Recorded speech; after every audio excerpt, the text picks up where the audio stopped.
الحمد لله وكفى وسلام على عباده الذين اصطفى أما بعد فأعوذ بالله من الشيطان الرجيم بسم الله الرحمن الرحيم والعصر إن الإنسان لفي خسر إلا الذين آمنوا وعملوا الصالحات وتواصوا بالحق وتواصوا بالصبر صدق الله العظيم.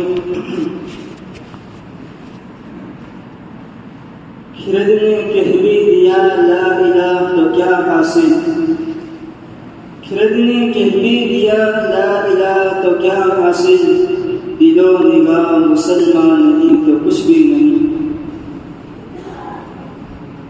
محترم سامعین کرام،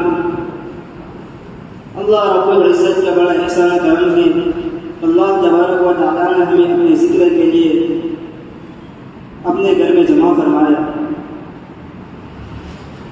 یہ اللہ کا بہت ہی عظیم ہم پر احسان ہے، اللہ کی بہت بڑی نعمت ہے. لیکن ہم تو صرف نعمت اس کو سمجھتے ہیں کہ کسی کے پاس مال ہو، اولاد ہو، سونے چاندی کے ڈھیر ہو، ہم صرف اسی کو نعمت سمجھتے ہیں. حالانکہ اللہ تبارک و تعالیٰ نے بہت سی نعمتوں سے ہمیں نوازا ہے، اور اللہ تبارک و تعالیٰ نے ہم پر بہت سارے احسانات کیے ہیں. اگر انسان خود اپنے وجود میں دیکھے تو اللہ نے اپنے خود انسان کے اپنے اس وجود میں، اس جسم کے اندر بہت سی نعمتیں رکھی ہیں اور بہت ہی قیمتی نعمتیں رکھی ہیں. یہ ہماری آنکھیں، یہ ہمارے کان، یہ ہمارے ہاتھ، یہ ہمارے پیر، یہ ہمارا دل اور یہ ہمارا دماغ اللہ تبارک و تعالیٰ کی بہت ہی بڑی نعمت ہے. میرے دوست اور بزرگوں، ایک فقیر ایک اللہ والے کے در پہ صدا لگاتا ہے کہ اللہ کے واسطے مجھے کچھ دے دو، میں فقیر ہوں، میں محتاج ہوں. تو اس اللہ والے نے کہا، اس عارف باللہ شخص نے کہا، اس عمر رسیدہ بزرگ نے کہا، تم تو لکھ پتی ہو، کروڑ پتی ہو، پھر بھی تم فقیرانہ صدا لگاتے ہو، تمہیں شرم نہیں آتی؟ تو اس فقیر نے کہا، میں کہاں کا لکھ پتی، میں کہاں کا کروڑ پتی ہوں، میرے پاس تو اور میری جیب میں تو چند ٹکے بھی نہیں. اس اللہ والے نے کہا، اچھا تمہارے پاس 2 آنکھیں ہیں، ایک آنکھ مجھے دے دو، میں تمہیں اس کی قیمت 10,000 روپے دیتا ہوں. اس فقیر نے کہا، یہ کیسے ممکن ہو سکتا ہے کہ میں اپنی آنکھ دے دوں؟ اس اللہ والے نے کہا، اچھا چلو تو اپنے دونوں ہاتھ میں سے ایک ہاتھ مجھے دے دو، میں اس کی اتنی قیمت ادا کرتا ہوں. اس فقیر نے کہا، یہ بھی کیسے ممکن ہو سکتا ہے کہ اپنے دونوں ہاتھ میں سے ایک ہاتھ آپ کو دے دو؟ اس اللہ والے نے کہا، چلو خیر، تم اپنے دونوں پیر میں سے ایک پیر مجھے دے دو. اسی طرح وہ اللہ والے اس کے اعضاء جوارح کو شمار کراتے رہے، اور وہ فقیر نفی اور منع کرتا رہا اور منڈی ہلاتا رہا کہ کیسے ممکن ہو سکتا ہے کہ میں اپنے عضو آپ کو دے دوں. اس اللہ والے نے کہا، اتنی بڑی اتنی زیادہ نعمتیں اپنے ساتھ لیے گھومتے ہیں اور اپنے کو فقیر کہتے ہو. محترم دوست اور بزرگوں، ہم نے نہیں دیکھا کہ اللہ تبارک و تعالیٰ نے ہم پر کتنے احسانات کیے ہوئے ہیں. ہم تو صرف کامیاب اس شخص کو سمجھتے ہیں جس کے پاس سونے چاندی کے ڈھیر ہو. ہم نے کامیابی اور ناکامی کا معیار خود بنا رکھا ہے. ایک معیار اللہ تبارک و تعالیٰ کا ہے اور ایک معیار انسانوں کا ہے. انسان کامیاب اس شخص کو سمجھتا ہے جس کے پاس مال و دولت ہو، جس کے پاس فیکٹریاں ہوں اور وہ بڑی بڑی دکانوں کا مالک ہو، اور اس کے پاس اونچی اونچی عمارتیں ہوں اور سفر کے لیے تیز رفتار سواریاں ہوں اور گاڑیاں ہوں، تو انسان جس کو انسان عوام الناس جس کو سلام کرتے ہوں اور جس کا علاقے میں دبدبا ہو، تو انسان کہتا ہے کہ یہ شخص کامیاب ہے۔ اور اس کے برعکس، اس کے برخلاف کوئی شخص غریب ہو، اس کے پاس سر چھپانے کے لیے چھوٹی سی جھونپڑی ہو، اس کے پاس سونے چاندی کی ڈھیر نہ ہو، اس کے جیب میں پیسے نہ ہو، اور اس کے پاس اور اس کو کوئی احترام سلام بھی نہ کرتا ہو، تو لوگ یہ کہتے ہیں کہ یہ انسان بڑا خسارے میں ہے، نقصان میں ہے۔ یہ ہمارا اور آپ کا معیار ہے انسان کو جانچنے کا اور تولنے کا، لیکن اللہ تبارک و تعالیٰ انسان کو مال و جائیداد سے نہیں تولتے۔ یہ تو اللہ کی دین ہے، جس کو چاہے زیادہ دے دے، جس کو چاہے کم ادا کر دے۔ محترم حضرات، جس کو اللہ کہہ دے کہ یہ شخص کامیاب ہے، یہ کامیاب ہے تو وہ کامیاب ہے، جس کو اللہ منع کر دے کہ یہ ناکام ہے تو وہ ناکام ہے۔ ساری دنیا کے عقلاء، وزراء اور بڑے بڑے عہدوں پر فائز ہونے والے شخص بھی یہ کہہ دے کہ یہ شخص کامیاب ہے، اللہ تبارک و تعالیٰ یہ کہہ دے کہ یہ ناکام ہے تو وہ ناکام ہے، اور بڑے بڑے عقلاء وزراء یہ کہہ دے کہ یہ ناکام ہے، لیکن اللہ یہ کہہ دے کہ یہ کامیاب ہے تو یہ کامیاب ہے۔ محترم حضرات، میں نے آپ کے سامنے کلام اللہ پاک کی ایک سورت تلاوت فرمائی ہے۔ اللہ تبارک و تعالیٰ اس میں زمانے کی قسم کھاتے ہیں، تو والعصر، زمانے کی قسم، ذرا سوچئے قسم کھانے والی ذات کون ہے؟ اللہ تبارک و تعالیٰ کی ہے۔ حالانکہ اللہ تبارک و تعالیٰ کو قسم کھانے کی ضرورت نہیں، اللہ تبارک و تعالیٰ قسم کھا کر کہتے ہیں والعصر۔ ذرا سوچئے کوئی ہمارے اندر، ہم میں سے کوئی بزرگ شخص ہو، ہم میں کوئی بڑا اعتماد شخص ہو، اس کی ہم اپنے درمیان عزت کرتے ہو، اگر وہ شخص کسی کے بارے میں گواہی دے دے، کسی کے بارے میں قسم کھانے، ہم اس کی قسم کے اعتبار کرتے ہیں، اس کی گواہی کو قبول کرتے ہیں، تو اللہ تبارک و تعالیٰ قسم کھاتے ہیں والعصر، زمانے کی قسم، ان الانسان لفی خسر، کہ یقیناً انسان گھاٹے میں ہے، یقیناً انسان خسارے میں ہے۔ یہ کون کہتا ہے؟ وہ رب کائنات کہتا ہے، جس نے انسانوں کو وجود بخشا، جس نے انسانوں کو پیدا کیا، جس نے انسانوں کو دنیا کے اندر بھیجا، وہ خود کہتا ہے یقیناً انسان خسارے میں ہے۔ کون؟ وہ بھی سارے کے سارے انسان، چاہے فقیر ہو، چاہے امیر ہو، چاہے کوئی بھی ہو، چاہے بڑے عہدے پر فائز ہونے والا ہو، چاہے بڑے بڑے عہدے پر فائز ہونے والا نہ ہو، چاہے شہر کا رہنے والا ہو، چاہے قصبے کا رہنے والا ہو، چاہے کسی گاؤں میں رہنے والا ہو، چھوٹی سی بستی میں رہنے والا ہو، چاہے ہندوستان کا ہو یا بیرون ملک کا ہو یا امریکہ کا ہو یا افریقہ کا ہو یا عرب ہو یا عجم ہو، تمام کے تمام انسان خسارے میں ہیں۔ کہ اللہ تبارک و تعالیٰ اس صورت میں آگے فرماتے ہیں الا الذین آمنوا، مگر وہ لوگ جو ایمان لائے، سارے کے سارے انسان خسارے میں ہیں، مگر اللہ تبارک و تعالیٰ نے جن لوگوں کو اس سے مستثنا کر دیا، الگ کر دیا، علیحدہ کر دیا کہ الا الذین آمنوا، مگر وہ لوگ جو ایمان لائے، صرف ایمان لائے، ایمان لانے کے بعد بھی وعملوا الصالحات، جس نے نیک اعمال کیے۔ یہاں سے معلوم ہوا کامیابی کا دار و مدار نیک اعمال پر ہے۔ ایمان لانے کے بعد ایک اعمال، ایک کامیابی کا دار و مدار ہے۔ اللہ تبارک و تعالیٰ نے کامیابی کا دار و مدار نیک اعمال پر رکھا ہے، تقویٰ اور پرہیزگاری پر رکھا ہے۔ محترم انسان،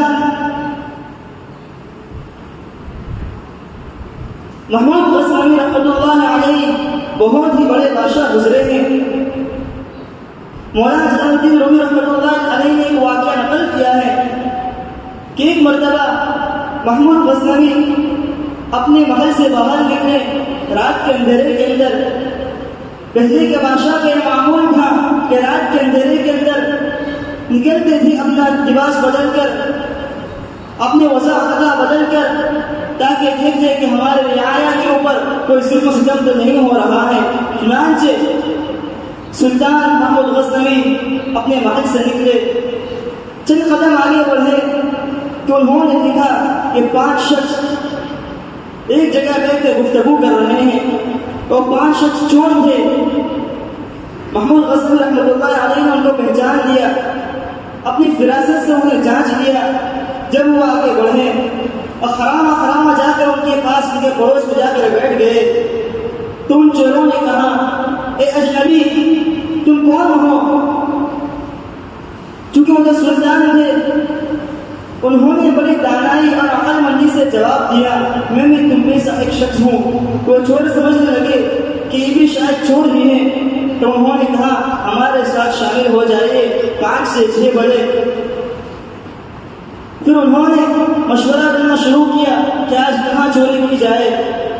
ان میں سے ایک بولا, جب سب جمع ہو گئے جب ہم کام تقسیم کر لیتے ہیں اور ہر شخص اپنی مہارت کا اظہار کرے تاکہ اس کے مطابق اس کو کام سپرد کیا جائے. چنانچہ بیٹا بولا, میری ناک کے اندر وہ قوت ہے کہ میں سونگ لیتا ہوں کہ خزانہ کہاں پر ہے, سونے چاندی کی سکے کہاں رکھے ہوئے ہیں. دوسرے نے کہا, میں جتنی بھی مضبوط دیوار ہو اس میں نقب کر سکتا ہوں, لگا سکتا ہوں. تیسری نے کہا, میں کتے کے بھونکنے سے یہ اندازہ لگا سکتا ہوں اور اس کے بھونکنے کی آواز سے معلوم کر سکتا ہوں یہ کتا کیا کہہ رہا ہے. چوتھے نے کہا, جتنی بھی بڑی مضبوط عمارت ہو میں اس کے اوپر کبل پھینک سکتا ہوں. سب نے اپنی مہارت دکھائی. اور 5ویں نے کہا کہ میں اس کو اندھیرے میں دیکھ لوں, اس کو دن کے اجالے میں پہچان لیتا ہوں. اس زمانے کے اندر ہماری طرح زیادہ لائٹ اور نہیں تھی, میں جس کو رات کے اندھیرے میں دیکھ لوں اسے دن کے اجالے میں پہچان سکتا ہوں. چنانچہ سب نے اپنی مہارت دکھا دی. آخر میں کہا کہ اجنبی شخص تم بھی اپنی مہارت دکھاؤ تاکہ اسی کے مطابق تمہیں کام سپرد کیا جائے. تو سلطان نے کہا کہ میرے پاس وہ مہارت ہے, اگر میں رنگ خسروانہ سے اشارہ کر دوں تو لوگوں کی جان بخشی جاتی ہے.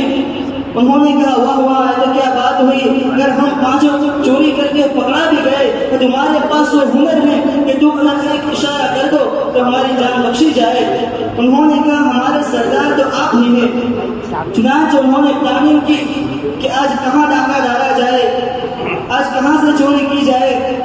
تو مشورے میں یہ طے ہوا کہ آج سرکاری خزانے کے اوپر ہی ڈاکہ ڈالا جائے, محل سے ہی چوری کی جائے. چنانچہ کہا کہ روز مرہ کی چھوٹی موٹی چوری کرنے سے بہتر ہے ایک مرتبہ ہی خزانہ ہاتھ میں آ جائے, پھر بڑی مدت تک آرام سے بیٹھ کر کھاتے رہیں گے. چنانچہ وہ سب چل پڑے, لوگوں نے اپنی مہارت کا اظہار کیا. سرکاری خزانے تک پہنچ گئے. اس سے پہلے کتا ملا جو بھونک رہا تھا. کتے کی بھونکنے کی آواز سے کتے کی بھونکنے کی آواز پہچاننے والے نے یہ کہا, یہ کتا کہہ رہا ہے کہ ہمارے ساتھ سلطان موجود ہیں.